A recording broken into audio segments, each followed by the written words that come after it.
Okay, Renee, thank you so much for being a guest today on our podcast. We've been excited to have you on and to learn from you a little bit. Thanks for having me. I'm excited to be here. Yeah, no problem, no problem. Let's just dive right into it. You've been doing executive recruiting for over 20 years, right? So what first inspired you to get into the field and how has that evolved since you started? Honestly, I think the first time I thought about how recruiting could be neat was when I was down in Virginia and I'd gotten married, moved down there, and I needed a job. So I went into a temp agency and I thought what the person was doing was kind of cool. So I had interviewed for a couple roles like that just didn't pan out. And then years later, when I'm back here, I had a friend that was a technical recruiter. She tried to get me into her company. At the time, the hiring manager liked people from Circuit City for whatever reason, for technical recruiting. I don't know if you remember Circuit City, but it's Yeah. kind of like Best Buy and stuff like that. Uh-huh. Um, but anyway, I eventually I got into it when I called looking for a sales job. I wanted to work tech sales, and I called into a tech recruiting agency, and he liked my background in radio and thought that I'd make a good recruiter, and that's how it went. So it's been a long journey. I cut my teeth the first 15 years with Adecco Engineering and Technology, recruiting software engineers, electrical, mechanical engineers, anything of a technical nature, manufacturing, buyers, stuff like that. Mhm. Um, Got tired of that rat race after 15 years. It's like temp to hire, direct hire kind of stuff. And I Yeah. pivoted over to Career Encore and I worked with the founder for a couple of years who wanted to get out of the industry, and I bought the company from her. Mhm. I've since completely overhauled the company since then. So my clients, for the most part, are tech startups, SMB size tech companies. The bulk are SaaS. I do still recruit in other verticals, but that's my primary bread and butter. Yeah. And I recruit across the C-suite on down through building out their teams with a focus on go-to-market roles, so sales, marketing, customer success. I'm industry agnostic, so fintech, health tech, supply chain logistics, it doesn't matter. Um, and clients and candidates are nationwide, and it's a lot of fun.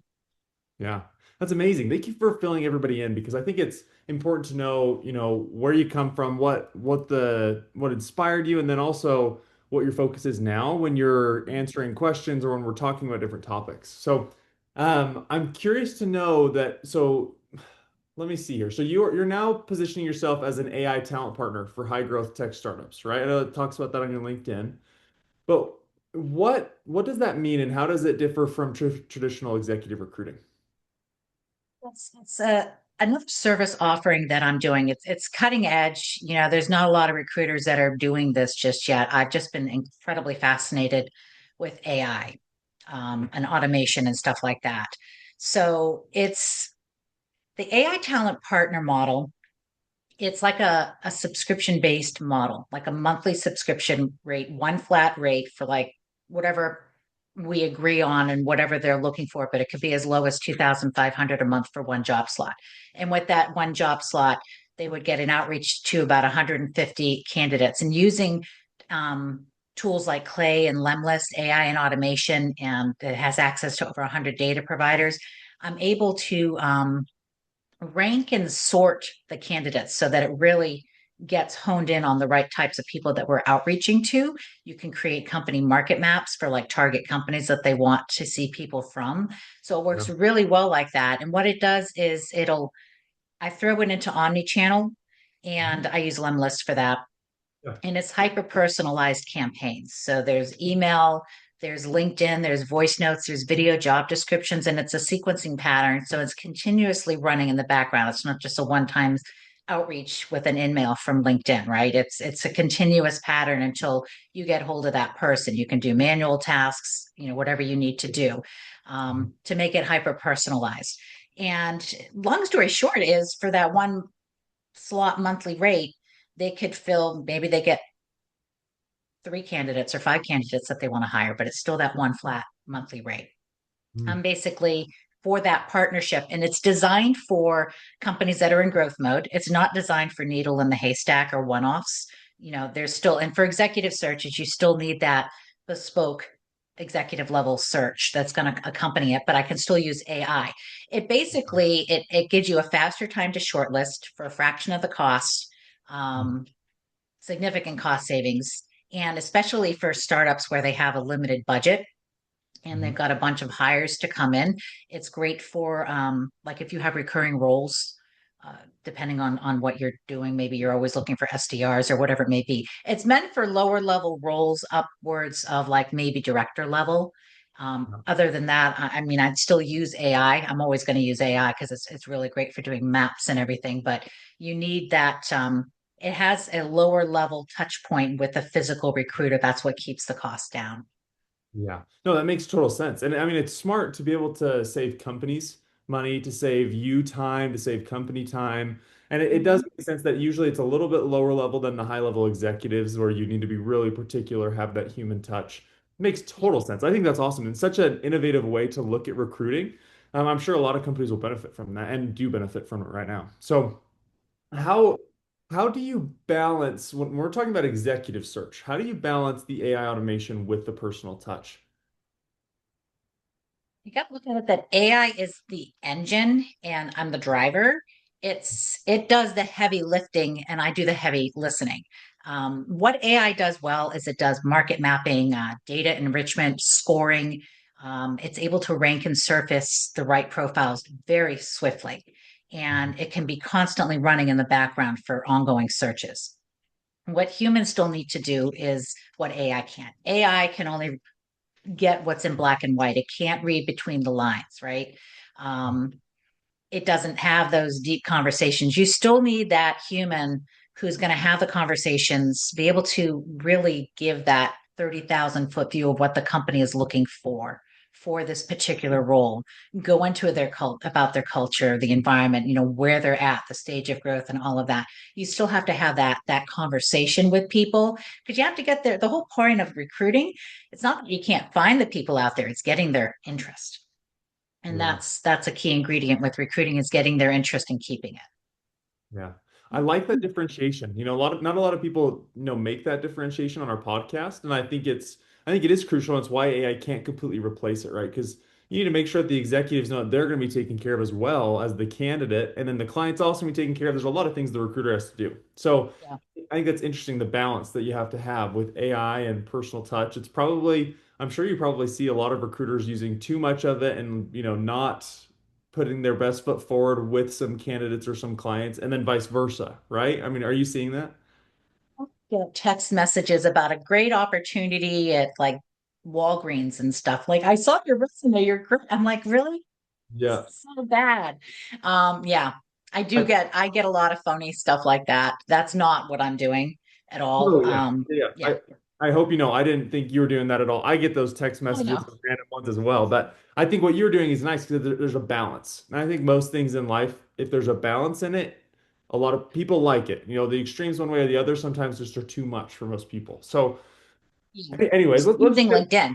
I'm still scraping LinkedIn and throwing that into Clay. And again, just using, I don't know if you're familiar with Clay. It's tremendous, but you can filter, it can go on the AI, you can rank and sort, and you can have it scan LinkedIn profiles and looking for specific stuff, but it can only do so much. You still Yeah. need the human in there, but yeah, it just using AI makes the time to placement significantly shorter, which in the long run is going to save companies money because the longer a role goes unfilled, the more money it costs them. Right, right. Thank you for that clarification. I like that. And I'll have to look more into Clay. That's interesting. I always like learning about new AIs and platforms that you can use stuff like that. Yeah, Clay's used more for sales, which obviously you can build plenty of market maps for sales teams, but it's I think newer being used on the recruiting side. Okay, okay, Yeah. interesting. Okay, and for executives, let's just shift a little bit here. I've got another question for you. For executives seeking new opportunities in tech or AI-driven companies, what should they know about hiring and how it's changed in this new AI era? Yeah. Companies, they really want clear proof of your outcomes, revenue that you grew, costs that you've reduced, teams that you've scaled, stuff like that. AI fluency is really starting to come into it as well. So you need to be able to talk intelligently about it because everybody wants to know about it. You need to understand how it can impact your job function, your customers, your sales teams, your market. Um, if you're interviewing with an AI driven company and you can't really clearly connect your leadership to their world, you're going to feel very dated very quickly. And you don't want to go in feeling like a dinosaur. Companies are looking at your digital footprint. You know, they're looking at your LinkedIn. They're looking to see, do you have thought leadership? They're looking at your profile, how you talk about leadership performance. Your LinkedIn profile should not read like a resume. It really needs to speak to who you are. Um, Especially like the about section. Like if you look at somebody's about section or you look at their LinkedIn, it shouldn't read like a job description. It really should be stating your wins, your outcomes, specific metrics. Don't just say you scale the company from 0 to 10 million or 30 million or whatever it was. You need to really go into how you did it, like how many people you brought on. They're looking for specifics. There's not enough meat in there, and that's such a huge area to put everything in on LinkedIn to really sell yourself. Yeah. Yeah, that is music to my ears, Renee, because that's what we tell our clients too, right?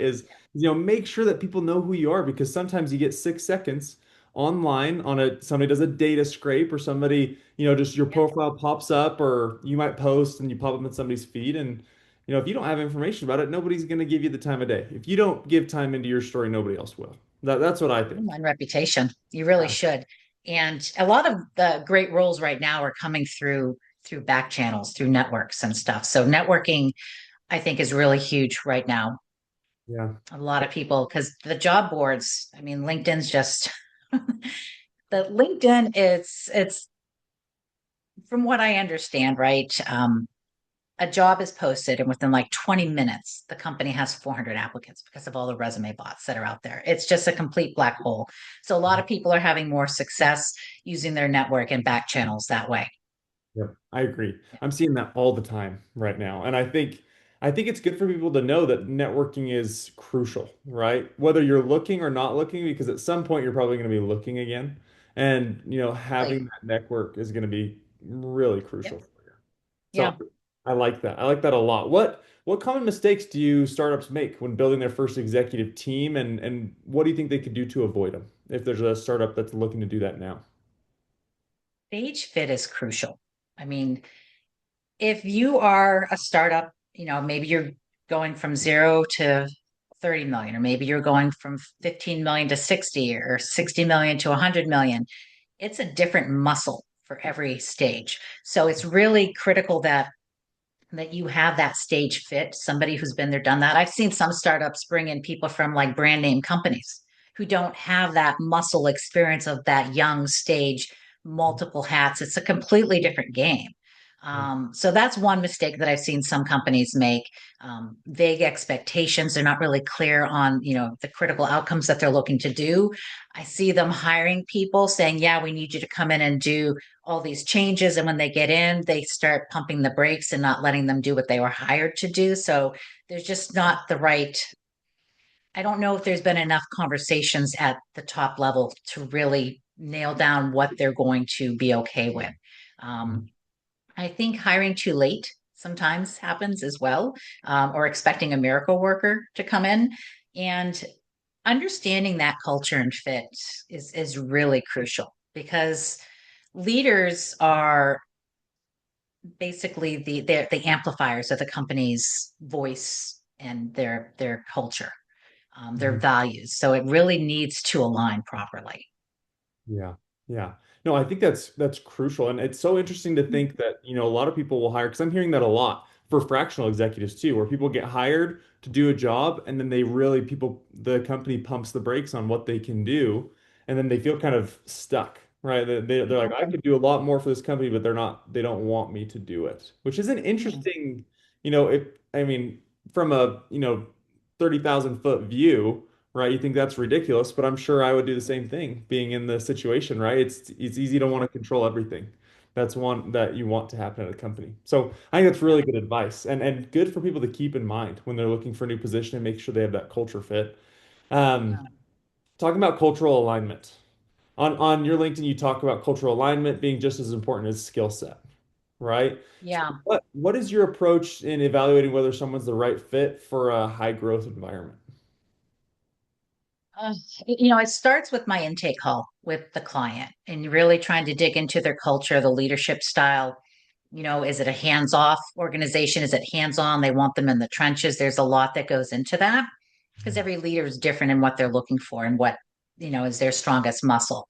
And again, the leaders are the amplifiers of the company's vision and culture. So it's important that those are aligned. And I'll do the best I can just from my intake with the client, knowing what they want to measure up against what this candidate's background and interest and how they manage, Yeah. how they communicate under stress, how they, treat their teams when things aren't going well, just to get as much as I can about their leadership style and what the culture is. So I do my best on that.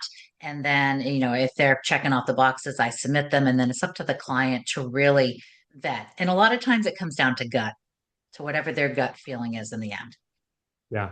Which is so interesting because um, I mean, that's not for people that really like data and really like knowing exactly things. Because I think the skill set, naturally, you're going to know that they've done the things they need to do based off the resume. Mhm. But I think it's a hard step for people to take. And you could correct me if I'm wrong, but going with the gut feeling over who's right just on paper, right, Yeah. for who's a good fit for the company. Because sometimes they can be very different. And I've heard a lot of success stories where they go with the gut and they're like, okay, yeah, that was a good decision. I'm happy I trusted my gut and the cultural fit that that person had because I've Yep. seen what else could happen. Right? Does I'm a that huge spark any gut thoughts person. for you? Yeah. Yeah. Yeah. I'm huge on the gut. Yeah. Always trust your gut. Yeah, I love that. I love that. And I was just talking to I have a coach for growth for our company, and Mhm. talking about what's coming from the gut and what you really believe and what you think about. And I think that just Yeah. lines right up, right? If you know what you're looking for, and if you have that intake call with the client, and they're looking for the candidate, and that client actually knows what the candidate's looking for, they'll be able to find them if you provide the right people as well. So, anyways, I just think that's awesome. Yeah. Right when you see the stars align, and that's part of what I love about what I do is the impact that I have on so many lives. Like if I can find that one leader that's going to totally align and have that synergy with that company, they've got the right muscles that they need. They go in and they do a great job. And that means that company grows and they hire even more. It's life changing for so many people. That's something that I always love about what I do is the impact that it has on individuals as well as companies. Yeah. Yeah. Well, I think people forget this might sound dumb. Bear with me. I think people forget how much time they spend in their job, right? Because it's their life. I mean, most of these executives, especially our clients, VP level, they're spending more than a 9 to 5, you know? Yep. And so it is almost 24/7, and it's a huge impact on the way that their life goes. If it's a good fit, if they like Yep. the company likes them, if the board likes them, all these different things, right? Yep. There's a lot to consider. So I agree. There's a huge impact that you have, Yep.